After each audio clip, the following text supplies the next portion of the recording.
Hello friends, कैसे हैं आप लोग। स्वागत है आपका अपने यूट्यूब चैनल में। दोस्तों, हम लोग टाइम, स्पीड एंड डिस्टेंस के 2, 4, 7 पार्ट अब तक कर चुके हैं। 6 या 7 पार्ट जो भी हुआ है वो कर चुके हैं। आज हम लोग अगले पार्ट में मौजूद है। दोस्तों, हर पार्ट में अलग कंसेप्ट और अलग पैटर्न के क्वेश्चन के साथ हम लोग मौजूद होते हैं। हर एक पैटर्न, हर एक टाइप्स को क्लियर कर देना है टाइम एंड डिस्टेंस का, टाइम, स्पीड एंड डिस्टेंस का, जिससे कि आपके एग्जाम्स में कभी कोई क्वेश्चन ना छूटे। तो इसके लिए आपको दोस्तों पीछे के सारे पार्ट्स को ध्यान से देखना होगा दोस्तों। तो अब तक जो भी ने पीछे पार्ट बनाया उसका उसका लिंक डिस्क्रिप्शन में दिया हुआ होगा दोस्तों। तो प्लीज जा करके उसे देख लें। ऐसे आप इससे भी देखें, इसको देखें पहले, उससे पहले आप देख ले जा करके, तो ज्यादा चीजें क्लियर होती चली जाएगी। फिर हम लोग ये सारे टाइप्स खत्म होने के बाद हम लोग रिवीजन करेंगे किसी बुक से, और बुक के क्वेश्चंस को हम लोग करेंगे। अभी हम लोग सिर्फ कंसेप्ट को पकड़ रहे हैं, फिर हम लोग बुक्स कराएंगे आपको। कोई भी बुक्स हो, सिर्फ प्रैक्टिस से हम लोग को मतलब है। तो शुरू करते हैं इस वीडियो को और लेते हैं आज का पहला क्वेश्चन दोस्तों। तो दोस्तों, हमारा आज का पहला क्वेश्चन है, ए और बी की चालों का अनुपात 5:4 है। किसी दूरी को तय करने में बी को ए से 2 घंटे अधिक समय लेता है, तो बताइए दोनों वह दूरी कितने समय में तय करेगा। सबसे पहले तो आप जान लीजिए दोस्तों कि चाल स्पीड 1 और अगर स्पीड 2 आपके पास 5:4 में दिया जाए, तो इसका जो अगर हम लोग टाइम का रेशियो निकाले, T1 और T2 निकाल लेना, तो ये सीधा सा पलट जाता है दोस्तों, 4:5 हो जाएगा।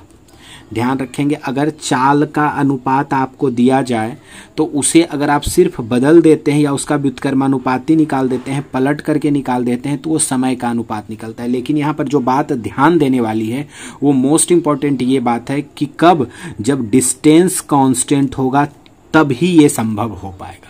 अगर ये इसका चाल 5 है और इसके लिए अलग दूरी है और ये 4 है तो अलग दूरी है, तो ये फिर कांस्टेंट नहीं होगा। अगर चालों का अनुपात दिया गया है दोस्तों, चाल का अनुपात, तो समय का अनुपात को पलट देंगे, दूरी कांस्टेंट होनी चाहिए। क्यों? क्योंकि समय बराबर दूरी बराबर जो भी होगा, चाल दिया गया है ना 5:4। अब यहां से देखिए हम लोग क्वेश्चंस को करते हैं कि हमारे चाल का अनुपात क्या है, S1 S2 क्या है, 5:4 दिया गया है, ठीक ना। अब अगर हमारा टाइम का निकालना हो तो टाइम के लिए हम लोग क्या करेंगे, सिर्फ इसे पलट देंगे, 4:5 हो जाएगा दोस्तों। अब क्या कहता है, बी को ए से 2 घंटे ज्यादा लगते हैं। अब यहां देखिएगा, बी और ए को, बी को 4 पार्ट लगता है समय और ए को 5 पार्ट लगता है। सॉरी, बी को अगर यहां ए और बी है ना, तो स्पीड ए कर दीजिए और स्पीड बी कर दीजिए, टाइम ए कर दीजिए और टाइम बी कर दीजिए। अब क्वेश्चन में है कि बी को ए से 2 घंटे अधिक लगते हैं, तो बी को ए से 2 घंटे अधिक लगता है, ये दिख भी रहा है हमें, ठीक ना। अब क्या करेंगे, इन दोनों का डिफरेंस, तो 5 पार्ट में से 4 पार्ट गया दोस्तों, तो 1 पार्ट, और 1 पार्ट बराबर कितना घंटा है, 2 घंटा है। अब आप क्वेश्चंस को पढ़ेंगे तो चीजें और क्लियर होगी, क्योंकि ए को कितना समय लगता है, तो पूछता हुआ दूरी कितने समय में तय करेगा। अब बताइए ए कितने समय में करेगा, ए को 4 पार्ट लगता है और 1 पार्ट का मतलब 2, तो 4 पार्ट का मतलब कितना, 4 दूनी 8 घंटा, यानी ए को 8 घंटा लगेगा। बी को 5 पार्ट लगता है, 1 पार्ट बराबर 2, तो 5 पार्ट बराबर 5 दूनी 10 घंटा लगेगा दोस्तों। यानी ए को 4 घंटा लगेगा, 8 घंटा लगेगा, और बी को 10 घंटा लगेगा दोस्तों। अगला क्वेश्चन हमारा इसी पैटर्न पे, एकदम सारा क्वेश्चन इसी तरीके का होगा, रेशियो से संबंधित सारे क्वेश्चंस होने वाले हैं। तो अगला क्वेश्चन हमारा ये रहा दोस्तों। क्वेश्चन कहता है दोस्तों, 2 व्यक्ति एक स्थान से दूसरे स्थान तक जाने में 5:4 का समय लेते हैं। अब यहाँ पर T1 और T2 दिया गया है 5:4, ठीक ना। अब 5:4 को अगर आप पलटिएगा तो स्पीड आएगा S1:S2, कितना आएगा, 4 पार्ट और 5 पार्ट आ गया। यदि पहले व्यक्ति की चाल दी गई, यानी जो पहला व्यक्ति का चाल है वो 4 पार्ट है, और 4 पार्ट = हमें दिया गया है 16 किलोमीटर प्रति घंटा। 4 पार्ट = 16 किलोमीटर प्रति घंटा, तो 4 चक 16, तो 1 पार्ट बराबर क्या होगा दोस्तों, 1 पार्ट बराबर होगा 4 किलोमीटर प्रति घंटा। और हमसे पूछा जा रहा है, तो बताइए दूसरे व्यक्ति की चाल, तो दूसरे व्यक्ति की चाल 5 पार्ट है और 1 पार्ट बराबर 4 किलोमीटर, तो 5 पार्ट बराबर 5 चौक 20 किलोमीटर प्रति घंटा, यानी दूसरे व्यक्ति की चाल हो जाएगी दोस्तों 20 किलोमीटर प्रति घंटा, यानी 20 किलोमीटर प्रति घंटे की चाल से वो जाता है।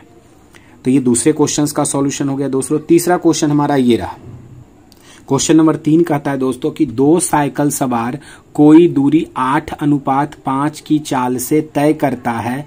यदि पहला साइकिल सवार दूसरे साइकिल सवार से 15 किलोमीटर प्रति घंटा तेज चले तो दूसरे साइकिल सवार की चाल ज्ञात करे। तो सबसे पहले तो आपको पहला साइकिल सवार और दूसरे साइकिल सवार की चाल का अनुपात दिया गया, यानी पहला साइकिल सवार S1 और दूसरे साइकिल सवार के चाल का अनुपात आपको दिया गया है 8:5, ठीक ना। 8:5 के अनुपात में दोनों साइकिल सवार की दिया गया है चाल का अनुपात। अब यहां से ध्यान देना है कि आपको दूसरे साइकिल सवार की चाल, तो दूसरा साइकिल सवार का चाल कितना है 5 part, then 5 part is equal to कितना होगा दोस्तों 15 किलोमीटर प्रति घंटा। कितना हो जाएगा 15 किलोमीटर प्रति घंटा, ठीक ना। तो यहां से हम लोग क्या निकालेंगे, एक पार्ट इज इक्वल टू कितना होगा दोस्तों 5 से काटिएगा 5 या 15 यानी 3 किलोमीटर प्रति घंटा। एक पार्ट बराबर क्या होगा 3 किलोमीटर प्रति घंटा। तो पूछा जाता है कि दूसरे साइकिल सवार की चाल कितनी होगी, तो दूसरा, अब ये इसमें एक मिनट दोस्तों, थोड़ा सा गलती हो गया। कहता है पहला साइकिल सवार दूसरे साइकिल सवार से 15 किलोमीटर तेज चलता है। सॉरी, ये थोड़ा सा इधर गलत हो गया है दोस्तों, ध्यान देंगे, यहाँ ये मिस्टेक्स हो गया, ठीक ना। कहता है ये जो है ना पहला साइकिल सवार वो दूसरे साइकिल सवार से 15 किलोमीटर तेज चल रहा है। अब ऐसे ये कै पार्ट ज्यादा है 3 पार्ट, तो 3 part is equal to 15 kilometre प्रति घंटा। तो एक part is equal to 5 kilometre प्रति घंटा, ठीक ना दोस्तों, 5 किलोमीटर प्रति घंटा। ये थोड़ा सा पढ़ने में दिक्कत हो गया था, कोई दिक्कत नहीं, बहुत आसान सा क्वेश्चन था दोस्तों। पहला साइकिल सवार दूसरे से 15 तेज चलता है, यानी पहला जो है इससे 15 तेज चलता है, और इसमें कै पार्ट है 3 पार्ट, ये ज्यादा है, तो 3 पार्ट बराबर 15, एक पार्ट बराबर 5। तो दूसरा साइकिल सवार कितना है 5 पार्ट है, तो दूसरे साइकिल सवार यानी स्पीड 2 कितना होगा 5 × 25 किलोमीटर प्रति घंटा, यानी दूसरे साइकिल सवार की चाल क्या हो जाएगी 25 किलोमीटर प्रति घंटा हो जाएगी दोस्तों, 25 किलोमीटर प्रति घंटा। हमारा अगला क्वेश्चन चौथा ये है दोस्तों। क्वेश्चन नंबर कहता है दोस्तों 3 कार की चाल का अनुपात क्या दिया गया है S1, S2, S3। ये दिया गया है आपको 3:4:5।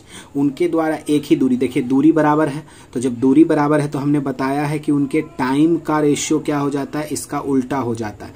3 को उलट नहीं सकते हैं डायरेक्ट, 2 रहता है तो उलट देते हैं, लेकिन 3 में आप डायरेक्ट नहीं कीजिएगा, इसका रेसिप्रोकल लिख लीजिए 1/3, 1/4 और 1/5। इसके 2-3 तरीके, हम सारे तरीकों की चर्चा करेंगे। तो पहले तो 1/3, 1/4, 1/5। अब इसका एलसीएम निकाल लीजिए, तो 5, 4, 3 का एलसीएम 60 होता है, और सब में 60 से मल्टीप्लाई कर दीजिए, आप सबसे 60 में मल्टीप्लाई कर दीजिए। ये रेशियो और प्रोपोर्शन का मेथड है दोस्तों, कि जब भी ऐसा रहे तो एलसीएम निकालते हैं तो सिंपल रेशियो में आता है। तो 20 × 60, 15 × 60 और 12 × 60। ये हमारा हो गया उनके द्वारा लिए गए समय का अनुपात। इसके लिए हम लोग एक और मेथड का इस्तेमाल करते हैं, T1, T2 और T3। अगर आप ये मेथड नहीं फॉलो करते हैं तो दूसरा मेथड भी है इसको निकालने का। उसमें हम लोग क्या करते हैं, अगर T1 निकालना है तो S को झाप दीजिए, सीधा सा S को झाप दीजिए और इन दोनों को गुना कर दीजिए, 5 चौक 20। T2 निकालना है तो S2 को झाप दीजिए, 5 तिया 15। और T3 निकालना है तो S3 को झाप दीजिए, 4 तिया 12। ये हमारा उनके समय का अनुपात हो गया दोस्तों। दोनों सेम चीज है, सोच का सिर्फ फर्क है, बाकी सारे कंसेप्ट सेम ही होते हैं। अगला क्वेश्चन हमारा ये रहा दोस्तों। क्वेश्चन कहता है दोस्तों A तथा B की चालों में 2:3 का अनुपात है। देखिए स्पीड ऑफ A और स्पीड ऑफ B, इनकी चाल अभी 2:3 के अनुपात में, ठीक ना। तो अब इसका टाइम A और टाइम B क्या होगा दोस्तों, आपको तो अब पता ही होगा कि इसको हम लोग पलट देते हैं, यानी 3:2। अब कहता है कहता है एक निश्चित स्थान से दूसरे निश्चित स्थान पर एक साथ चलकर पहुंचने में ए बी से 10 मिनट अधिक लेता है। दिख भी रहा है कि ए ज्यादा समय ले रहा है।